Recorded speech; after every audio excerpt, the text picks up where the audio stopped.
حالانکہ ان دونوں نے مل کر اپنا چھوٹا موٹا یہاں کاروبار شروع کیا تھا۔ کامران کے بھائی نے اس کی مدد کی تھی اور یوسف کی بہن نے اپنے زیورات فروخت کر کے اسے کچھ پیسے بھی دیے تھے تاکہ وہ کامران کے ساتھ مل کر اپنا یہ خواب پورا کر سکے۔ لیکن ان حالات میں آخر میری مدد کون کرتا؟ میرے پیچھے تو کوئی بھی نہیں تھا، میں تو ابھی بھی مزدوری کر رہا تھا۔ یہ شام کا وقت تھا، لارائب کو پارک میں لے گیا، وہاں پارک سے ہی میں اسے کوٹھے کی مالکن کے پاس لے گیا۔ میرے ویزے کا بندوبست ہو چکا تھا اور اس کے علاوہ بھی مجھے کافی اضافی پیسے ملے تھے۔ ساری رات محلے میں کوہرام مچا تھا۔ مولوی صاحب حد سے زیادہ پریشان تھے جب اسے پتہ چلا کہ اس کی چھوٹی بیٹی لارائب لاپتہ ہو چکی ہے۔ سب سے پہلے اس نے مجھ سے ہی پوچھا اور کہا، اس معاملے میں نے جھوٹ بولا اور اپنی لا علمی کا اظہار کیا۔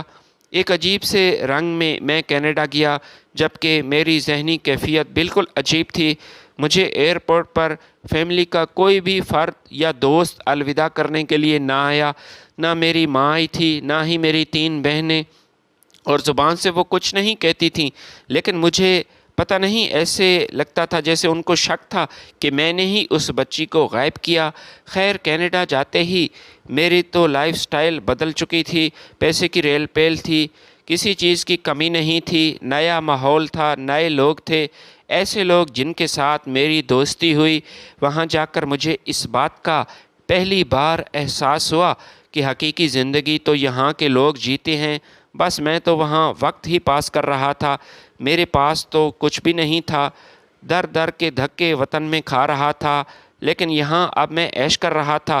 دوست بھی ایسے ملے تھے جو کہ دھوکے باز تھے، بس دماغ پر ایک ہی بوجھ تھا کہ لارائب کے ساتھ کیا ہو، جو مجھ سے اتنی محبت کرتی تھی، اپنے باپ سے بھی زیادہ مجھ سے مانوس تھی، میرے ساتھ کھیلتی تھی، میں بھی اسے پہلے پسند کرتا تھا۔ وہ کس حال میں ہوگی؟ اس کی کوٹھے والے عورت کا میرے پاس نمبر بھی نہیں تھا کہ لارائب کے بارے میں اس سے پوچھ سکوں۔ کس منہ سے میں اس سے بات کرتا اور پوچھتا؟ میں تو اس بچی کو فروخت کر چکا تھا۔ یہاں کینیڈا میں میں جس کی فیکٹری میں کام کرتا تھا، اسی کی بیٹی سے میری دوستی ہو گئی۔ اس کا نام لبنہ تھا اور یہ نشہ کرنے کی عادی تھی۔ لبنہ کے باپ کے پاس سب کچھ تھا، پیسہ تھا، عزت تھی۔ وہ آج سے تقریباً 30 سال پہلے یہاں آیا تھا، جوتے بنانے کی فیکٹری کا مالک بن چکا تھا۔ لیکن وہ ایک چیز تھی جس نے مجھے متاثر کیا کہ یہاں لوگوں کے پاس پیسہ تھا، دولت بے پناہ تھی، مگر ان کے دل کو سکون میسر نہیں تھا، اور مجھے بھی وہ سکون نہ ملا۔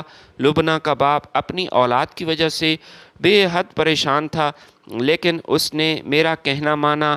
میں نے ہی لبنہ سے کہا کہ غلط لڑکوں کی صحبت میں اٹھنا بیٹھنا ختم کرو، اس سے کچھ حاصل نہیں ہوگا، صرف اور صرف تمہارے باپ کو تکلیف ہوگی۔ میرے کہنے پر اس نے لڑکوں سے ملنا ختم کیا، اور سیٹھ صاحب مجھ سے خوش تھے کہ میں نے اس کی لڑکی کو بچا لیا، آوارہ لڑکوں سے بچا لیا۔ لبنہ سے میں نے نکاح کر لیا۔ میں اب بھی ایک آئیڈیل زندگی کا آغاز چاہتا تھا جو مجھے مل گیا، ایک ایسی زندگی جہاں میرے پاس کسی چیز کی کمی نہ ہو۔ لبنہ کے ساتھ کامیابی سے شادی ہوئی۔ اللہ تعالیٰ نے مجھے 3 بیٹیاں عطا کیں، مگر میری آنکھیں اس وقت باہر آئیں جب میری بیٹیاں جوان ہوئیں۔ وہ میرے کنٹرول سے باہر ہو چکی تھیں۔ سب سے بڑی بیٹی کو میں نے منع کیا، وہ رات دیر سے گھر آتی تھی، ساری رات کلبز میں گزارتی، اور یہ بات اب مجھ سے برداشت نہیں ہو رہی تھی۔ میرے منع کرنے پر الٹا اس نے میرے ہی خلاف پولیس بلا لی، اور میں اس پر حیران ہوا۔ مجھے گرفتار کروایا گیا۔ پھر اسی بیٹی نے مجھ پر ایک احسان کیا اور مجھے دھمکی دیتے ہوئے جیل سے رہا بھی کروایا کہ میرے معاملات میں اب دوبارہ ٹانگ اڑانے کی کوشش مت کرنا، میں جب چاہوں جیسے چاہوں اپنی زندگی گزار سکتی ہوں، کوئی مجھے منع کرنے والا یہاں نہیں۔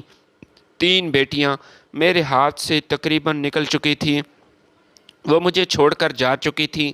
میں تھک چکا تھا، میں تھک ہار کر اپنے وطن واپس آیا، لیکن یہاں لارائب کو میری نگاہیں تلاش کر رہی تھیں۔ میں اس سے معافی مانگنا چاہتا تھا۔ جو میں نے لارائب کے ساتھ کیا وہ بہت بڑا دھوکہ تھا۔ میں اسے تلاش کر رہا تھا، میری والدہ کا انتقال پہلے ہی ہو چکا تھا، بہنیں مجھ سے بات نہیں کر رہی تھیں اور ان کی شادی بھی ہو گئی تھی، حتیٰ کہ انہیں پتہ چلا کہ ان کا بھائی 20 سال بعد وطن واپس آیا ہے، مگر اس کے باوجود کوئی بہن مجھ سے ملنے کے لیے نہ آئی۔ یہاں سب بدل چکا تھا۔